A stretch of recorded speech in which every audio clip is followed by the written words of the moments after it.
Diable Jump.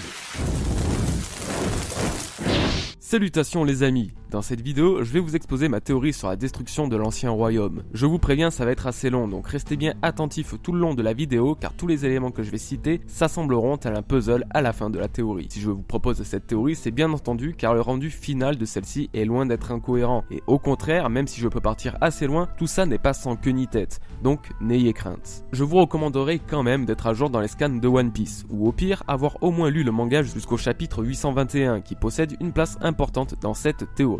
Sur ce, commençons. L'ère de l'ancien royaume prit fin il y a 800 ans, décimé par ses ennemis. Nous apprenons du professeur Clover, archéologue d'Ohara, qu'une alliance de 20 autres royaumes était à la tête de cette destruction. 20 royaumes qui finalement étaient le symbole de la toute première révolution connue à ce jour dans One Piece. Chose qui reste relativement ironique quand on sait que le gouvernement mondial, fruit de cette alliance de 20 royaumes, voit aujourd'hui les révolutionnaires dirigés par Monkey D. Dragon comme leurs plus grands ennemis. Quoi qu'il en soit, nous ne savons pas réellement ce qui les a poussés à cette traîtrise, alors que tout devait sans doute bien se passer avant cet incident. Encore une fois, le professeur Clover a souligné que ce gigantesque royaume était prospère, il ne devait donc pas avoir de réels ennemis.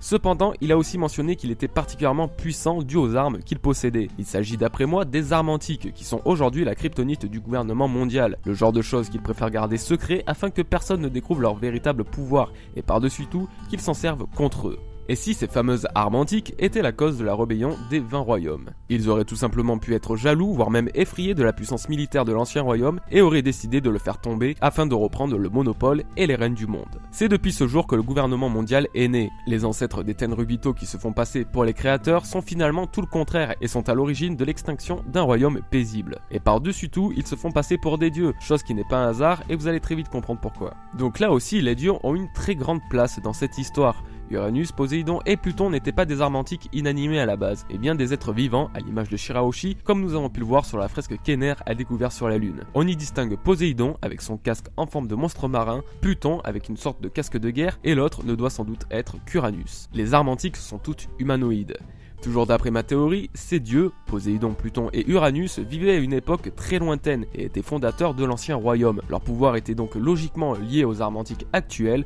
Aujourd'hui, ces pouvoirs mystiques se transmettent d'une génération à une autre dans les familles royales. Poséidon est donc un lointain ancêtre de Shirahoshi et de la famille Ryugu. Chose confirmée par Otohime, la défunte mère de Shirahoshi, qui explique que les pouvoirs de l'arme antique s'éveillent une fois par plusieurs centaines d'années dans leur famille. Sauf que normalement, quelque chose devrait vous intriguer. En effet, Pluton est connu pour être un bateau à la puissance phénoménale, et donc là, ça pose un petit problème. Cependant, les plans de Pluton ont bien été dessinés par quelqu'un à la base, et il s'agit d'après moi du dieu du même nom. Je mettrai ma main à couper que seule la descendance de ce dieu peut construire ce bateau. D'ailleurs, un élément peut appuyer ma théorie, il s'agit de Tom le Charpentier, ancien maître de Franky. Il disait que les plans de Pluton se transmettaient de génération en génération par les charpentiers de Water 7.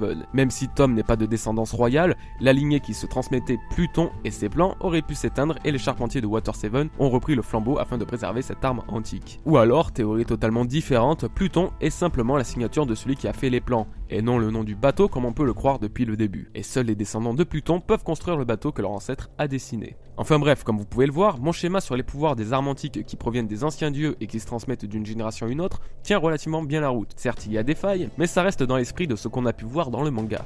Pour ce qui est d'Uranus, nous ne savons absolument rien dessus. Je ne vais donc pas théoriser sur quel pouvoir il pourrait détenir, mais nous aborderons son cas un petit peu après. Pour finir, on va mettre une option sur une quatrième arme antique encore inconnue à ce jour. Toujours en reprenant la fresque qu'Ener a découvert sur la Lune et qui montre pour la première fois les trois dieux, on distingue le visage d'une autre personne en bas à gauche. Ça reste qu'une idée, mais vous verrez qu'elle ne serait pas de trop si on suit ma théorie. Maintenant que je vous ai exposé mon idée sur les dieux et les armes antiques, focalisons-nous plus précisément sur l'ancien royaume, sur sa création et sa destruction, l'existence de l'ancien royaume. Un peu plus tôt, j'ai brièvement parlé de l'ancien royaume en expliquant que Poséidon, Pluton et Uranus sont pour moi les dieux ayant fondé cette civilisation. Je vais vous donner ma vision sur quel principe a été bâti l'ancien royaume, qui le peuplait, comment il a été détruit et surtout quel est son nom. Avant tout, je vais être très clair et intransigeant là-dessus, les dits sont bien les descendants du peuple de ce royaume. Il n'y a aucun doute là-dessus et tous les éléments sont là pour nous le prouver. Déjà, quand Luffy a vaincu Doflamingo, Law s'est souvenu de ce que lui disait Corazon à propos des dits. Les dits sont un clan venant d'une région lointaine et que ces derniers sont les ennemis jurés des Tenryubito, à tel point qu'ils en deviennent un mythe pour faire peur aux enfants des nobles. Vous croyez réellement que c'est un hasard quand on sait que l'ancien royaume était l'ennemi juré du gouvernement mondial et que le gouvernement mondial lui-même fait absolument tout pour éradiquer les dits, c'est impossible que ce ne soit qu'une coïncidence. Dire que les dits sont les plus grands ennemis des dieux fait simplement référence à la guerre qui a été déclenchée par le gouvernement mondial contre l'ancien royaume justement pour l'exterminer. C'est aussi simple que ça. D'ailleurs, même Corazon le dit,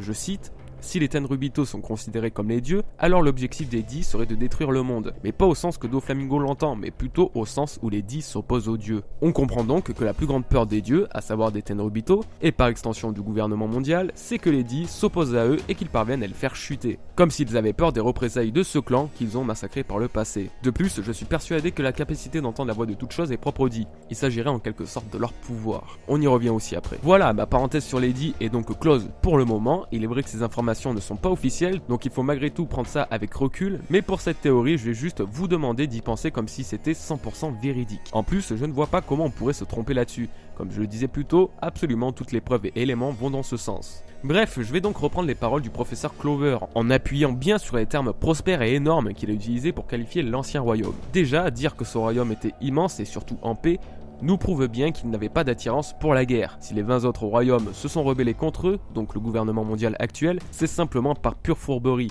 Comme je le disais plus tôt, ils devaient être jaloux de leur puissance ou bien alors de leur origine divine. Ce qui expliquerait pourquoi les Tenryubito, descendants des fondateurs du gouvernement mondial, s'autoproclament dieux. Il s'agirait d'un titre que leurs ancêtres ont toujours convoité, jalousé, car finalement ils ne sont les descendants que de simples humains, alors que les dits, eux, sont les vrais descendants des anciens dieux. Quoi qu'il en soit, je pense qu'il y a de ça plus d'un millénaire, bien longtemps avant le vide de 100 ans, l'ancien royaume regroupait toutes races et sortes d'humains, allant de géants à hommes-poissons et j'en passe. Avec le temps et le manque de place qui se faisait ressentir, certains habitants ont créé leur nation indépendante. Wano Kuni, Elbaf, l'île des hommes-poissons et j'en passe. On va prendre ces îles comme exemple, car il s'agit des îles les plus connues du Nouveau Monde, ou du moins celles dont on entend le plus parler. Aguar dit Soro est là pour confirmer ma théorie. Je pense que ce n'est pas le seul membre d'une autre espèce à porter le dit. Je prends même le risque de dire que par déduction, les descendants de Poséidon portent eux-mêmes le dit, dont Shirahoshi, étant donné qu'ils étaient d'anciens habitants de ce fameux royaume, toujours d'après ma théorie. Je sais, j'aurais l'air con si tout ça s'avère faux, mais je le redis, je prends le risque. D'ailleurs, je prends la liste des races aux enchères sur l'archipel des Sabaody comme une sorte de gros foreshadowing, comme si ces espèces avaient un jour cohabité dans l'ancien royaume et qu'aujourd'hui, elles sont réduites en esclavage par les Tenryubito. Bref, chaque famille possédant le sang et le pouvoir d'une arme antique se serait séparée sur une île distincte. Je pense donc qu'en plus de l'île des hommes-poissons, Wano abrite aussi une descendance d'armes antiques, et c'est Momonosuke qui en est l'héritier. Rassurez-vous, je vais parler de lui très bientôt. On aurait donc ceci comme schéma. L'ancien royaume possédait une arme antique, aucune idée de laquelle il s'agit. L'île des hommes-poissons avait Poséidon. Wano Kuni possédait une arme antique, là encore, aucune idée de laquelle il s'agit. Et s'il y a bien une quatrième arme antique, je mets une option sur Elbaf. Une fois de plus, aucune idée de laquelle il pourrait s'agir. Maintenant, je pense qu'une des armes antiques a été utilisée contre l'ancien royaume des centaines d'années après, à la période du vide des 100 ans. Cette arme antique serait d'après moi les ancêtres de Momonosuke, qui auraient utilisé Zunesha pour participer à la destruction de l'ancien royaume. Car oui, je pense qu'une des armes antiques peut contrôler les créatures similaires à Zunesha. Zunesha lui-même n'est pas qualifié comme monstre marin, c'est juste une créature gigantesque, un peu comme ce qu'on a pu voir au triangle de Florian. Et donc si on suit ma théorie, Zunesha aurait été utilisé par l'ancien possesseur du pouvoir de l'arme antique qui a trahi l'ancien royaume et s'est rebellé contre, accompagné des 19 autres royaumes. Le crime pour lequel Zunesha a été puni serait donc la destruction de ce royaume contre son gré, injustement manipulé par celui qui en avait le pouvoir, à savoir l'ancêtre de Momonosuke. Avouez, tout est compliqué, je vous donne plein d'infos à droite à gauche et il est difficile de tout garder en tête et d'y trouver une logique, surtout que quelques points sont incohérents.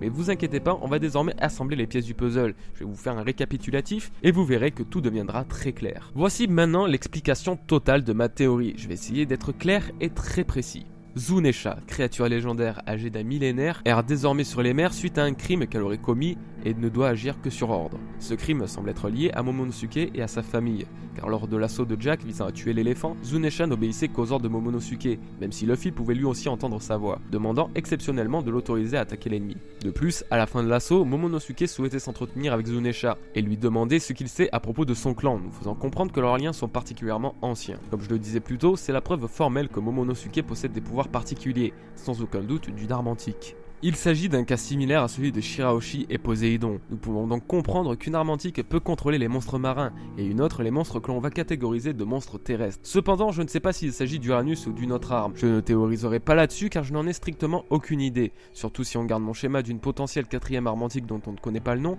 et qui pourrait justement être Momonosuke. Bref, l'ancêtre de Momonosuke, le shogun de Wano de cette époque, qui possédait donc ce pouvoir et contrôlait Zunesha, se serait rebellé contre l'ancien royaume et aurait utilisé l'éléphant comme machine de guerre. guerre. Il aurait condamné à marcher pour l'éternité une fois la bataille finie. Si les frontières de Wano Kuni sont fermées et qu'Oden Kuzuki voulait les réouvrir, ça pourrait justement aussi avoir un lien avec cet incident. On peut facilement imaginer une mésentente à la fin de la guerre entre le gouvernement mondial et l'ancêtre Kuzuki, ce qui a conduit ce dernier à fermer les frontières du pays afin de couper tout contact avec le monde extérieur. Et si Oden Kuzuki voulait explorer le monde et découvrir la véritable histoire, c'est justement pour connaître aussi l'histoire de son pays et de ses origines, comprendre pourquoi ils sont autant isolés des autres. Il y découvrirait par la même occasion ses origines, le peuple des Di. Et oui, car comme je le disais plus tôt, la lignée des Kuzuki serait des descendants de Di. Plusieurs choses me font penser ça. Déjà, concernant mon hypothèse sur les peuples de l'ancien royaume, qui s'est dispersé en plusieurs îles et nations à un moment de l'histoire, dû au manque de place, par exemple. Ce qui aurait conduit les premiers fondateurs de Wano Kuni à créer ce pays exclusivement réservé aux samouraïs. Pareil pour les géants, ce qui expliquerait pourquoi Zoro est un Di, alors qu'il n'a rien à voir avec les autres Di connus à ce jour. Et pareil aussi pour les hommes poissons, vous allez voir qu'à un certain moment on découvrira des Di dans leur espèce, et que certains d'entre eux vivaient aussi dans l'ancien royaume. Comme le disait Neptune, le père de Shirahoshi, les hommes poissons ont élu domicile il y a très longtemps dans le seul endroit de l'océan baigné par la lumière de l'arbre d'Eve. Ce qui veut dire qu'ils vivaient ailleurs, ils ne sont pas natifs de l'île des hommes poissons, et donc ça peut encore aller dans le sens de ma théorie. On peut en revenir au clan Kuzuki, une chose en particulier me fait penser qu'ils sont des Di, leur capacité à entendre la voix de toute chose. En effet, Inuarashi et Nekomamushi ont déclaré que seuls Goldie Roger et Oden Kuzuki ont pu entendre la voix de Zunesha. Au chapitre 821, c'est Luffy et Momonosuke qui l'ont entendu. Ça nous fait donc 2 Di qui peuvent officiellement entendre la voix de toute chose et 2 autres éventuels. Mais sur Zu, il y avait aussi un autre élément important, Trafalgar Law. Bien qu'il n'ait pas interagi entre Zunesha quand celui-ci se faisait attaquer par Jack, il semble l'avoir entendu parler quand il montait sur l'arbre de la baleine avec les autres, moment où justement Momonosuke commençait à entendre Zunesha parler. Alors oui, il pourrait s'agir de la voix de Reizu, mais ça me paraît trop peu cohérent. Momonosuke était terrifié par ce qu'il entendait alors qu'il connaît Reizu et sa signature vocale. Law aussi semblait très intrigué, et s'il a pu réellement entendre la voix de Zunesha à ce moment-là, c'est la preuve formelle que seuls les Di peuvent entendre la voix de toute chose, et donc que les Kuzuki sont bel et bien des Di aussi. Les preuves et les éléments confortant ma théorie. Allez, on va terminer avec la dernière catégorie qui sera relativement courte et qui prendra tous les éléments pouvant donner du poids à ma théorie. Il n'y aura pas d'ordre en particulier, je vais juste vous balancer plein d'indices ultra intéressants. Numéro 1. Les Mink auraient pu aussi vivre dans l'ancien royaume. On apprend par Law qu'ils se sont isolés sur Zunesha depuis environ 1000 ans. Tout comme les hommes poissons, ils habitaient alors sans doute ailleurs avant ça, et pourquoi pas dans l'ancien royaume. Numéro 2. Big Mom voulait marier Lola afin d'obtenir un immense pouvoir. Et si c'était une arme antique? Si on suit ma théorie que toutes les armes antiques sont humanoïdes. Et si c'était justement une arme antique d'Elbaf? Elle qui étant obsédée par les géants, tout semble concorder. Ou alors elle voulait peut-être la marier à un Di afin d'obtenir la voix de toute chose dans le cas où le pouvoir de Pudding ne s'éveillerait pas.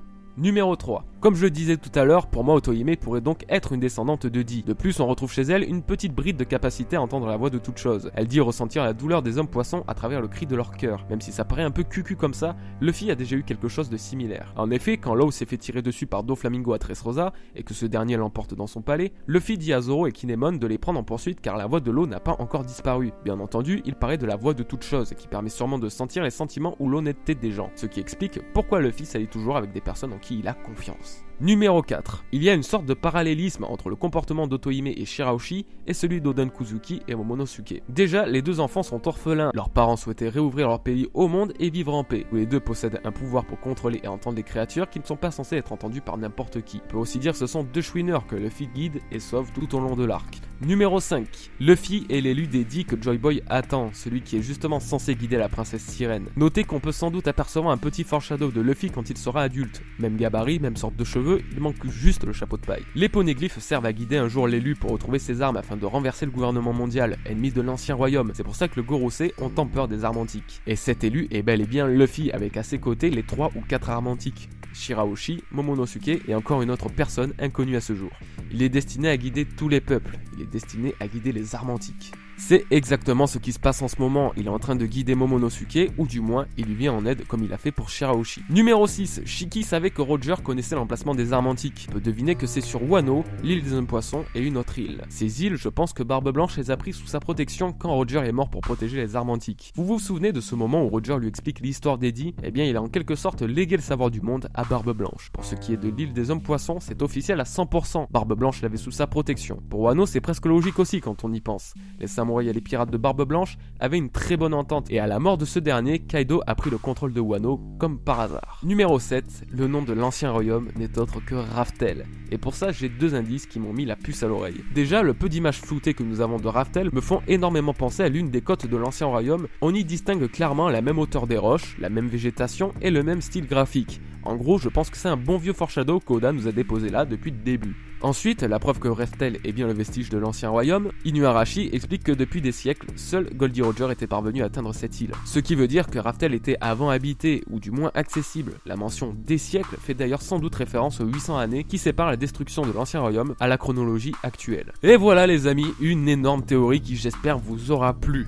Désolé pour le temps que j'ai pris à la faire, je vous ai pas mal fait poireauter et je m'en excuse sincèrement. En tout cas, j'espère que vous n'en êtes pas déçus. Avant de finir la vidéo, je voulais vous informer que j'ouvre une nouvelle chaîne YouTube. Bien sûr, je vais continuer de poster sur celle-ci, vous inquiétez pas, mais la nouvelle servira à changer de sujet et théoriser sur d'autres œuvres. La première théorie sera sur du League of Legends, la suivante pourra être sur du Star Wars, ou de l'Overwatch, en passant par du Dragon Ball ou même des mythes réels de notre monde. En bref, les sujets seront multiples et variés, mais en particulier orientés sur la culture geek. Le format sera quasiment similaire que celui que je vous propose ici, et je vous promets que ça enverra du très lourd. Bien sûr, je le redis, je ne lâche pas les théories One Piece, loin de là, je changerai juste un petit peu de sujet de temps en temps sur la chaîne secondaire. Le lien est dans la description, ne tardez pas à vous abonner, ça me ferait extrêmement plaisir. Sur ce les amis, je vous dis à très bientôt pour une nouvelle vidéo, et je vous remercie d'avoir regardé celle-ci. Peace à vous.